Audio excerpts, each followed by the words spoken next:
What's one thing that happened to you that you didn't get to choose? What's one thing that happened to you that you didn't get to choose? When you think through like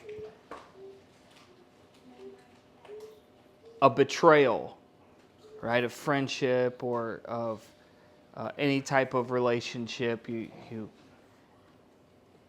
and you walk through what happened. What does that do to us? What especially when life just moves on and you don't get a voice. You don't get to say anything. You don't get to talk about it. You don't get to go into what last week was about, right? The silence. You just shh, right? And I think somewhere along the line, we've all learned not to talk about it. Or But what is it? What's one thing that happened to you that you didn't get to choose, okay? I want to, before we move too far in this, I want to practice this one time. When I say, I didn't ask for this, I want you to say, and he's in it with me. All right? Let's try it once. I didn't ask for this. And he's in it with me. That's it. You got it. Going into this, Genesis chapter 37 and verse 23. So when Joseph came to his brothers, they stripped him of his robe, the ornate robe he was wearing. A little backstory here. Joseph was the favorite of his father. At the time, he's the youngest, and his father loved him so much that he made a special coat for him. And that special coat for him is what's famously known as the coat of many colors.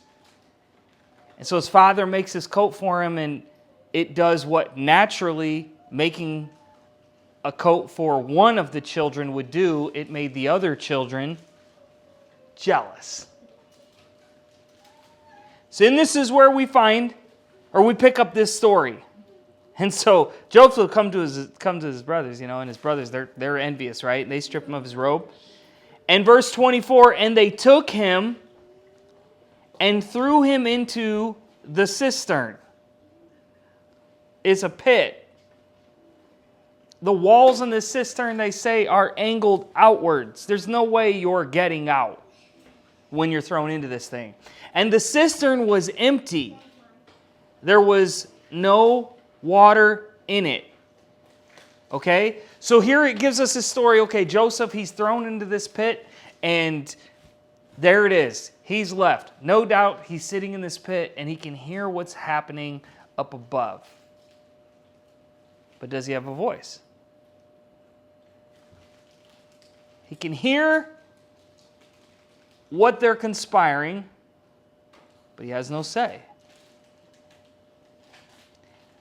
And in verse 25, watch this, because this is really interesting. The text moves on like nothing ever happened. It just...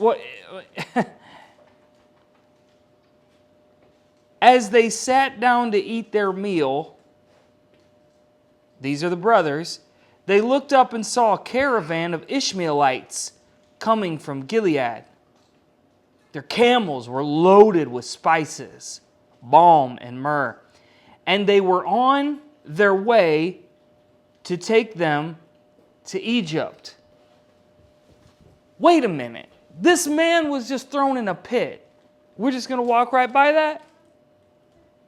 Can we talk about this? Can we, what? And his brothers are chill, man. They're moving on. Like, is what it is. He shouldn't have been the favorite.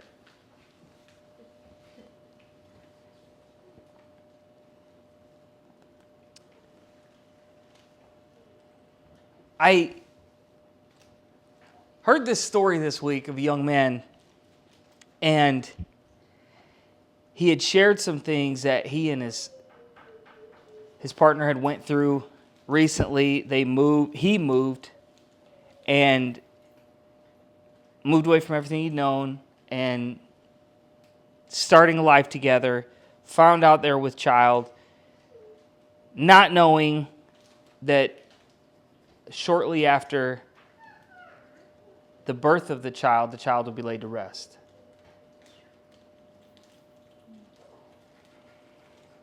And I was thinking, like, that story stuck with me throughout this week. It happened earlier on in the week.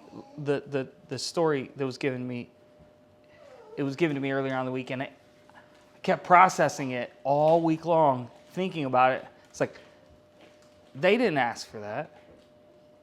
You've had things happen in your life. You didn't ask for that. And it doesn't make sense. Nothing feels okay in the moment. Nothing feels right. Nothing feels... And sometimes we tell ourselves this phrase, and I believe we don't finish it.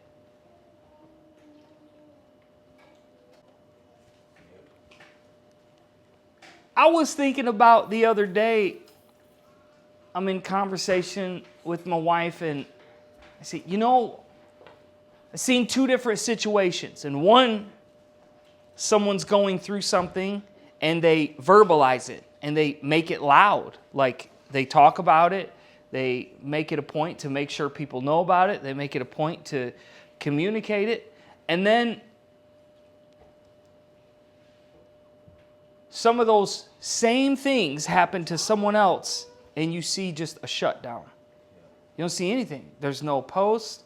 There's no, you text, everything, you good? Everything going okay? Because you have no idea, and you just care, and you reach out, and it's good. And the processing is just, it's different, right?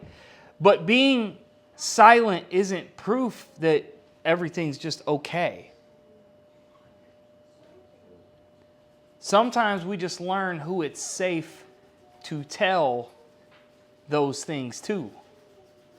It's like, if I tell this person, they're not going to be able to handle it.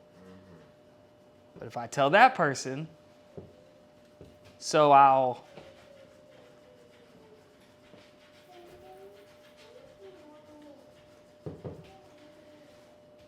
wonder sometimes if we believe, if we don't talk about it, did it happen? Is that kind of us telling ourselves, like, oh, it's Not as bad as it seems. It's not as bad as it seems. It'll be okay, right? What makes us keep silent in it? Proverbs 14:30 says, a heart at peace gives life to the body. A heart that's at peace. It goes on to say, but envy rots the bones. The structure of a thing, it rots it from the inside out. And envy is what threw Joseph in the pit.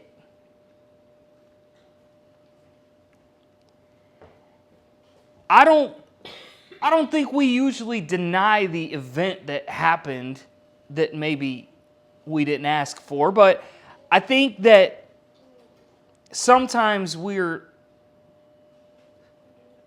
it's easier to deny the weight of it, how heavy it is. It's okay. I didn't ask for this. He's in it with me. He's in it with me. That's where God starts. Psalms 34:18, the Lord is close to the brokenhearted, not the healed. It doesn't say he's close to the healed. It doesn't say he's close to those that have it together, those that are composed, those that are... No. He's close to the brokenhearted. There's clarity here. And it says, and saves those who are crushed in spirit. The heaviness, the weight, the pressure of whatever is experiencing in the moment. Crushed in spirit. And that's who he comes closer to. Not those that seem to have it together. Broken, crushed. Joseph! I'm in the pit. He's not waiting for us to explain the pit before he even shows up in the pit. I didn't get to give my voice in this. Here I am in this pit. And okay, but wait, God, what? I can imagine Joseph in the pit, maybe gaslighting his own self. I shouldn't have wore the coat, or I shouldn't have, I was bad. I did wrong. Maybe, I don't know, and maybe Joseph was more confident than that.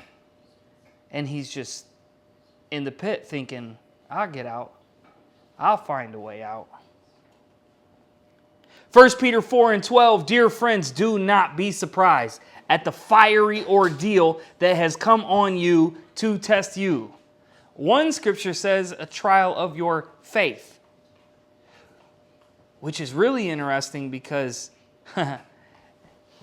when these things come, they come to try our faith. Jesus told Peter once, he said, Peter, Satan has desired to have you. And it said that he may sift you as wheat. Satan's desired you, and he just wants to clean you out. Separate you. Make you in disunity with your own self. Sifting you.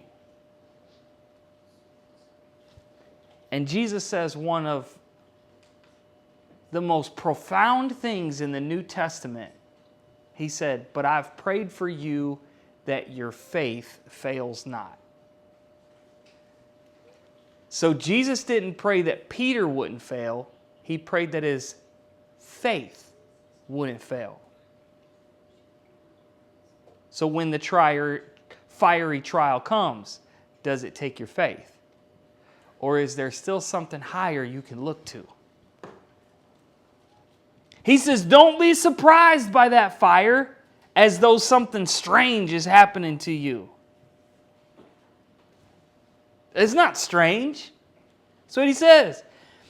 And we can't control what the fire does. Fires they just go. Ain't that right, Jackson? Yesterday he lit something on fire. And I got really nervous. Because it was not a good situation. A bad one, huh? I said, get the hose, get the hose, get the hose.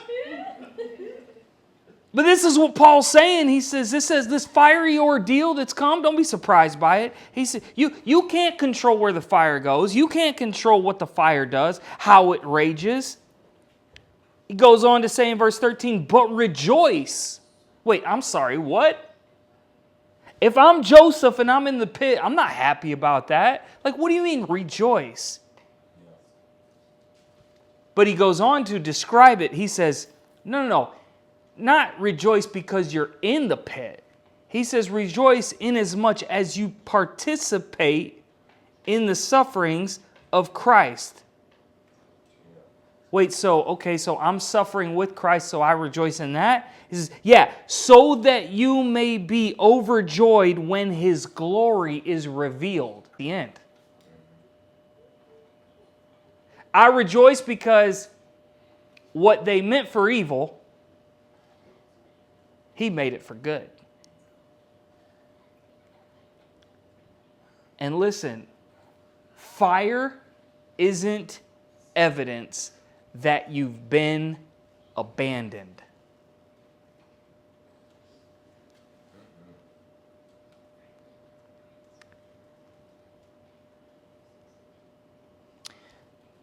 But how is all this going to work out, right? Where are you at, Joseph? Story isn't over. He's standing in the pit, right? Hebrews chapter 12 and verse 2 says, fixing our eyes on what happened to us. No. No. Fixing our eyes on what they did. No. He said, fixing our eyes on Jesus. The pioneer, the OG, and perfecter of faith. For the joy that was set before him. The cross was not joy. What was set before him? The end. The resurrection. He endured that. What? The cross. Scorning its shame. It's that you can't break me. Life can't break me. This situation, this event, what you did to me can't break me. Even though I didn't ask for it, it can't break me. And sat down at the right hand of the throne of God. And the right hand is just a position of power and authority over anything that would try to triumph against him. It's like, I got this. You throw it at me, I'm going to rise above it. You can try. And verse 3 says, consider him who endured such opposition from sinners. The same sinners he died for. He endured opposition from them, opposing him. Yet he still, here's why he does it. So that you will not grow weary and lose heart.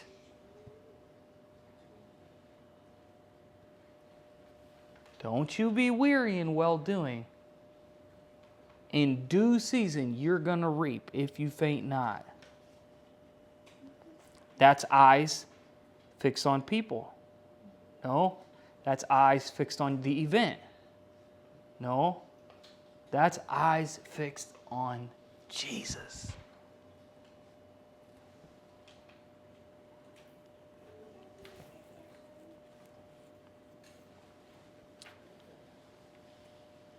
Joseph had his own brothers throw him in the pit.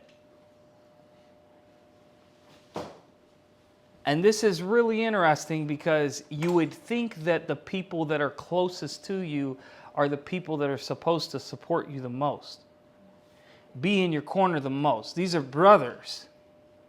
Brothers are tight. Most of the brothers I know, you mess with one, you're messing with them all.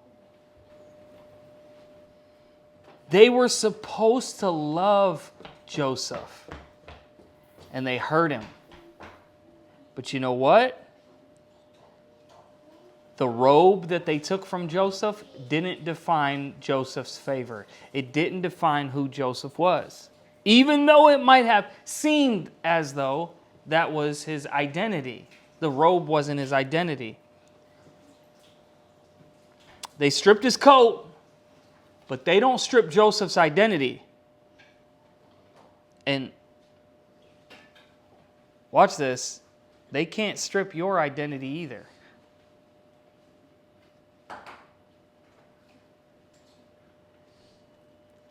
Joseph is still a son to his father. In verse 33, Scripture calls him a brother. In verse 32, actually, his brothers call him son to his father. And in verse 33, his father calls him a son. So he's still a son to his father. He's still a brother to his brothers. regardless of how he was treated. Favor from his father, rudely from his brothers.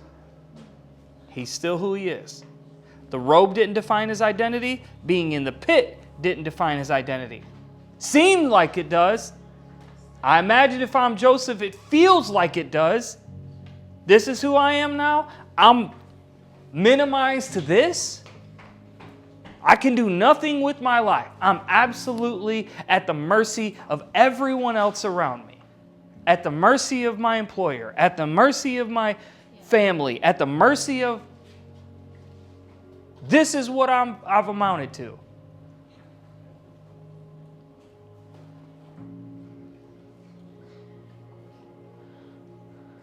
What if no one came to ask you if you were okay? Would that define you?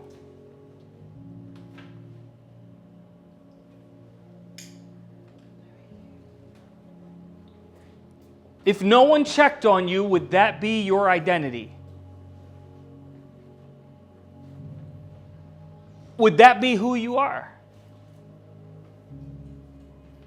Again, 1 Peter chapter 4 and verse 12, he says, don't be surprised by the fiery ordeal that has come to you to test you as though something strange were happening. In other words, listen, expect this. Fire is crazy. Expect it. Sometimes it hits places that's not intended. Expect something strange to happen. Sometimes a fire that starts in Southern California starts to move up the coast. Expect that it's going to happen. He says, but rejoice. Why? Because it's more about His glory than it is about our story. It doesn't negate what we're going through. It doesn't invalidate our story. It just means that there's something greater that's happening. There's something bigger in this. I'm not minimized to this pit.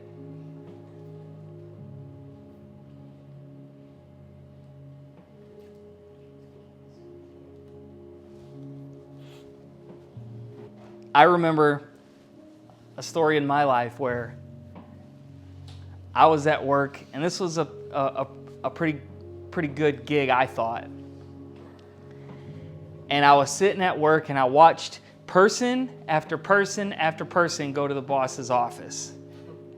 And me and my buddy that I was working with, super cool guy, and we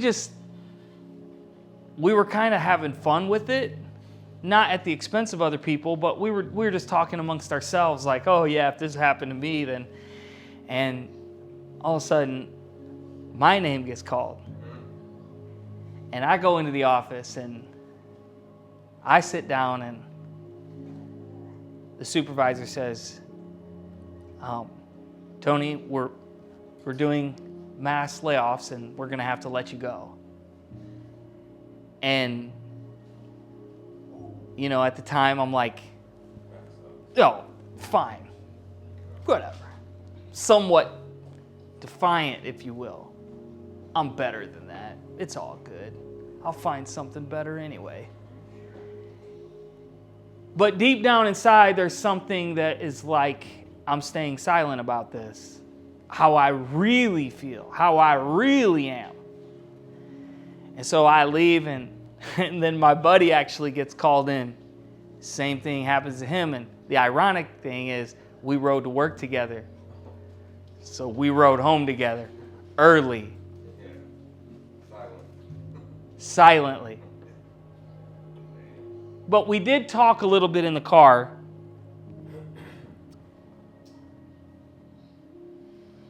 And I told him I was kind of at a loss, because it was easy to be mad at the company in the moment, right? But honestly, the deeper thing was, where do I go from here? Like, what's my next step? And during that time, I actually enrolled in a local college, and I remember being like gung-ho about it, like, I'm gonna be, I don't even remember what I was gonna be. But I was going to be something. College was going to make me something. But I was really at a loss, and there was part of me that wanted to start a business, but I didn't know what. Wasn't even sure if it was the right time. Right? And then I had just gotten married.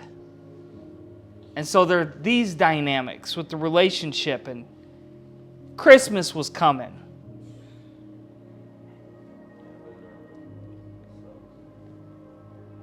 And looking back, it's like, oh, it worked out because one of the things was I remember that season of life was crazy. I would come home I worked a swing shift in 12 hours, and I'd come home at 7 in the morning, just in time for her to leave for work. And she'd come home for work 5:30, 6 o'clock, just in time to say goodbye as I left for work. And the schedule was just crazy. But what did my future look like? That's what I really wanted to know. I'm in a pit. Where do I go from here? And I told myself the same thing that we're talking about today. I told myself, I didn't ask for this. And I don't know if I remember that part.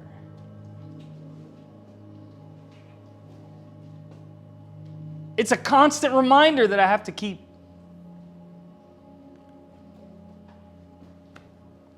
And I don't know that I said it out loud, but I felt it. I didn't have to either, because God knew, right? People wouldn't understand. It probably felt too small and petty. Honestly. It's too small. It's too petty. People ain't going to want to know about this. People ain't going to want to understand. People don't care about this. This is so small compared to what other people are going through. So I keep it to myself. I stay in the pit and I sit alone.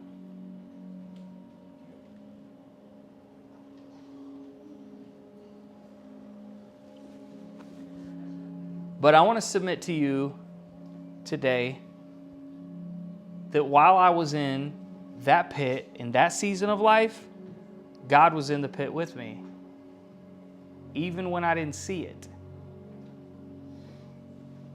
And still, to this day, He is. And He's in it with you also. Just like He was with Joseph, He's in it with you. I didn't ask to be in this situation. I didn't ask for this to happen to me. I didn't ask. I did not ask. And here I am. Now what? Where do I go from here? What's my relationship with my brothers look like? What's my relationship with my dad? Will I even ever talk to my dad again?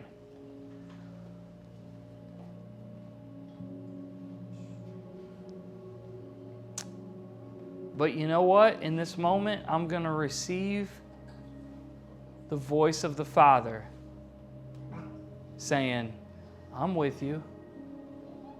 I'm with you. I'm with you in it.